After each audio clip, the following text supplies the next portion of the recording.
y'all doing this fine morning? It is 9:30 and I am cooking dinner. Yes, 9:30 in the morning cooking dinner, because I realize the reason why I can't cook, quote unquote, is because cooking takes way too much damn time.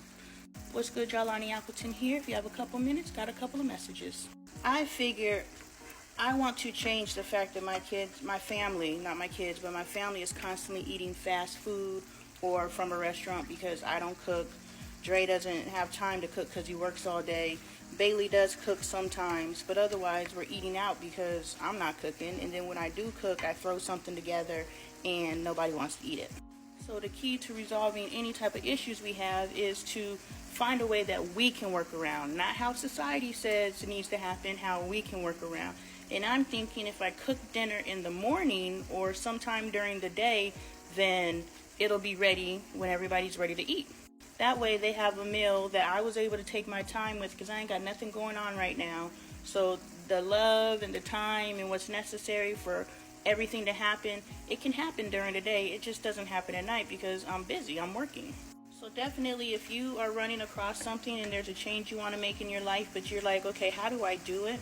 Bump what society says. You figure out how to do it and implement it in your life. And if it doesn't look like the way everybody else does it, so what? You still got it done, right? But that's not why I hopped in here. I'm hopping in here because y'all remember that movie Soul Food? Y'all remember how Big Mama had the diabetes? She had the sugars. Big Mama had the sugars, and the whole premise of the movie was how family togetherness and family time, even though that family was fractured as, let's keep that G. We see they have their Sunday dinners, they come together, but nobody in that family likes each other. Nobody. So see, that brokenness is demonstrated for us and it's adored because that's normal, but it's not normal. Brokenness is not normal, so stop accepting that into your life. Y'all see my spice cabinet? Ain't nothing in there. Nah, my husband uses spices. I use the same basic spices. But I'm gonna get my little, I ordered a Dr. Sebi cookbook and I ordered another vegan kitchen cookbook. I'm not going 100% vegan, but I am trying to live an anti-inflammatory life, so I'm trying to give me a cookbook. But we making what we making today because my cookbooks come today.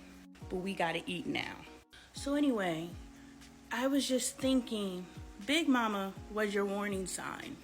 Big Mama going into the hospital because she mismanaged her health was your warning sign. We shouldn't wait until we are messed up for us to take our health seriously. I tell my daughter all the time, the reason the health issues I have now, and I have minimal health issues, but the health issues I have now, can't bend my damn fingers, is hereditary, but also the things that I did not do in my youth are now coming to bite me in the ass at 42. I think that was a bar. What's good, y'all? Lonnie Appleton here. We are talking about the sugars. No, we are just talking about taking our health seriously. This morning, I bore witness to a conversation that made me start thinking about how we wait until we're inflicted to start taking our health seriously. We wait until we're inflicted to start living like we were dying. I went skydiving, I went Rocky Mountain climbing, I went 3.7 seconds on a bull named Fu Manchu. Alright, we've already established I can't sing, but I'ma serenade y'all's asses every chance I get. Because I am living my best life. And if that means I'm gonna sing even though I know I can't, I'ma sing. Anyway, but the point is, we need to start taking our health seriously before our health becomes an issue. 12% of Black Americans are only living past the age of 65 because we wait until we have an issue.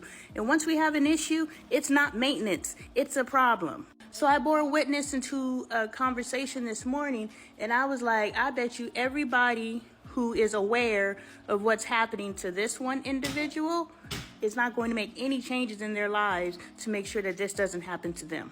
So I just wanted to hop on this because I obviously want to hop in my chair too. But I just wanted to hop on this subject because when we watched the movie Soul Food, Big Mama had the sugars. Some of us have the sugars because hereditary. Some of us have the sugars because of our diet. But based on that dining room table, I'm gonna say that the sugars was the type that you bring on yourself. No judgment. I got a lot of stuff I'm dealing with today because I lived a crap life. I definitely went through my 20s where all I needed was a Snickers to survive. But the scene in Big Mama's house, after Big Mama went to the hospital, what did the family do?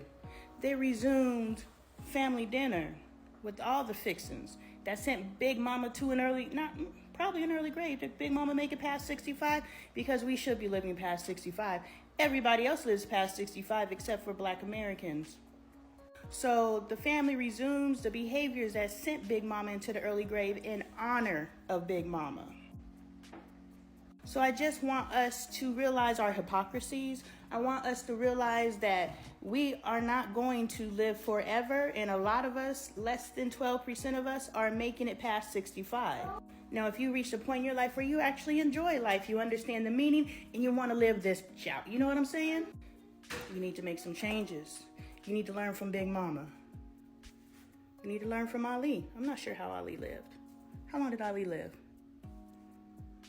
We got to do better. Take our health seriously today, not when it's too late. Maintenance, not repair. And I just want to conclude that taking our health seriously, I'm on board too. What's good, y'all? Lonnie Appleton here. We are talking about the terrible messages that are left for us in Big Mama's house, as well as just us as a community taking our health seriously before we are inflicted. Why cannot we learn from the previous generation? But why does this stain on my table look like a heart? I find hearts everywhere. Can y'all see it? It looks like a heart. It does look like a heart. You ain't got to contradict me for the sake of contradicting me. It looks like a heart. It looks like a heart. Do you even know what a heart is? Yeah. You just trying to come for my head because you think you need to come for my head. Hey, You literally took my seat, so now I'm in your seat, and now this is your seat. Anyway, the point that I'm making is I too am taking my health seriously. I'm changing my diet, and I've done this in the past. But I am meditating and praying and calling for this to be a lasting change, because I know the way that I've eaten in the past is literally killing me. It's designed to kill us, right? But it tastes so freaking good. Like, the road to the grave, like, it's delicious. But y'all see, I'm sitting here with a 4-year-old. I can't die at 65. I can't. That'll leave him, 18? 23? Something like that. So he will be a baby and he'll lose his mom because I wanted to eat delicious things. Now, I'm not saying I'm 100% cured. I'm going to still eat, occasionally. But just like soda, I stopped buying soda. So if I want to drink soda, I have to go out the house to drink it. So I'm just no longer buying the crap. I'm working to get my physical exercise in, so I get my movement in 30 minutes a day, get my heart pumping. But I wanted to share I went to the doctor because I was having abdominal pain. I'm like, why you gotta do me? Help me understand. So anyway, I went to the doctor because I was having abdominal pains. I thought it was residual from the UTI that I had, prolonged UTI, because they misdiagnosed me. I went in there and I was like, look, I had a UTI. Y'all didn't send my urine out. And I had to go over to my OBG because I was still experiencing symptoms. I was like, ain't nobody supposed to have a UTI for months. And they sent my urine out and found out that I had a UTI. They treated it, but I still had residual pain.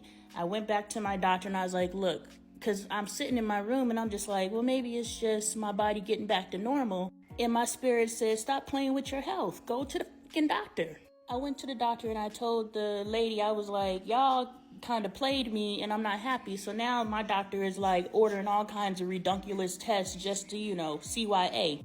Much gratitude. Because I found out that pain in my abdomen was a ruptured cyst on one of my ovaries. And now I have additional doctor's appointments to take care of that. But what I'm saying is we got to take our health seriously. If we are experiencing some sort of discomfort in our body for longer than 7 days, is what they say, go to the doctor. And I know a lot of us don't have health insurance. And that's on purpose.